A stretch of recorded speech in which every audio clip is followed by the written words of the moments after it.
Someone made a comment to me the other day, just in general conversation, no malice intended at all. They were like, Scott, you are so lucky to be able to do what you do. You're so lucky. You've got so much stuff. You're just so lucky. And this really got me thinking. Things are just things. They're materialistic.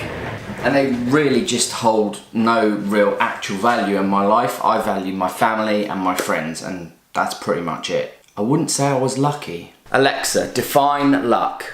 An unknown and unpredictable phenomenon that causes an event to result one way rather than another. An unknown or an unpredicted phenomenon that causes an event to result in one way or another. So luck would imply that I've gotten to where I am and I have what I have through some sort of fluke, through some sort of force that's completely out of my control. I don't think that isn't the case. I've got here through extremely hard work, extreme hardship, and struggled for a long time. I would definitely say I'm fortunate, but not lucky. And here's why. Let's go back to the beginning. It's lively. Not too running. That's a bit too far back. This is me playing happily and contently in my cot. This is me and my mum with my slightly ginger hair and some random monkey. And this is me and my older brother, Michael. I'm from a single parent family, a council estate family. My dad left us when I was too young to remember. I rarely saw him from one year to another. If I was lucky, I would see him passing in his cab and he would chuck a tenner out the window. My first few years of life were spent here at Portsdown Park, which I've often heard it referred to as the concrete jungle. I won't go as far as to say we had nothing when we were growing up. We always had food in our bellies and clothes on our back. We always had toys to play with, but it was far from easy. My mum worked all the hours God sent and would go all out of Christmas and get herself in stupid amounts of debt to get us presents. In fact, I always remember having to tell Karen, who was the provvy lady, that mum was out or she forgot to leave the money that week. Growing up, it would appear me and my brother were close, and he has a lot more memories of me than this time.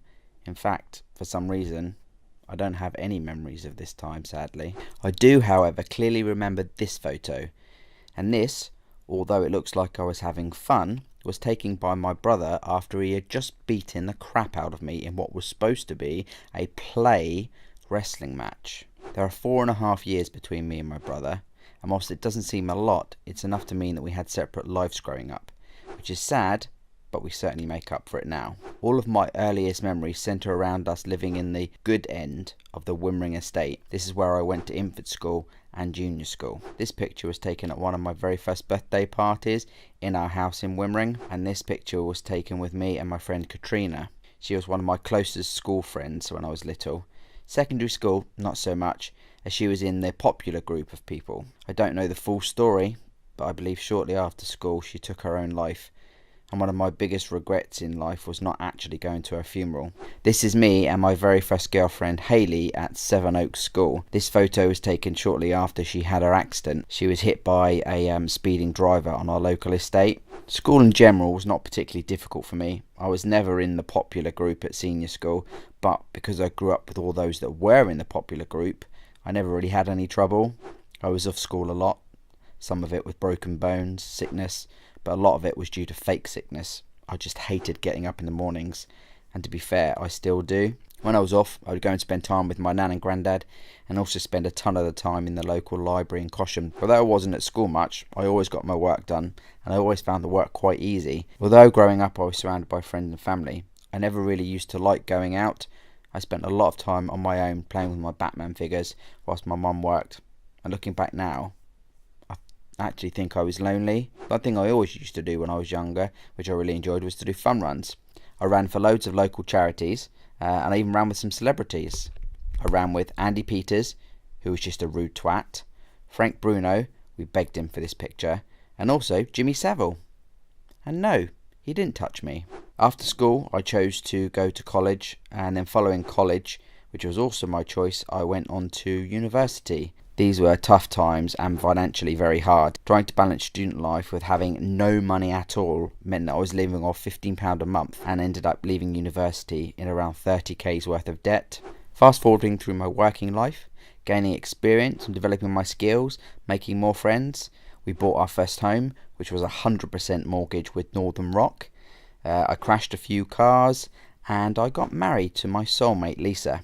I set up Vox IT in February 2008 and I haven't looked back. For the past 10 years I have worked my balls off and worked every hour God sends. It's not been easy at time, but I'm now at the point where I can supply for my family and we have a comfortable life. I've come from nothing and worked hard to get where I am. That isn't luck. Thank you for watching my video. If you're new around here, hit that subscribe button. If you smash the bell, you'll get notifications of when I upload new videos. And remember, whether you like the video or not, whether you watch the video or not, give it a thumbs up. If for some reason you didn't like it, you can give it one of those, but let me know in the comments box below why, so I can improve and make better videos for you guys. So until the next one, goodbye internet.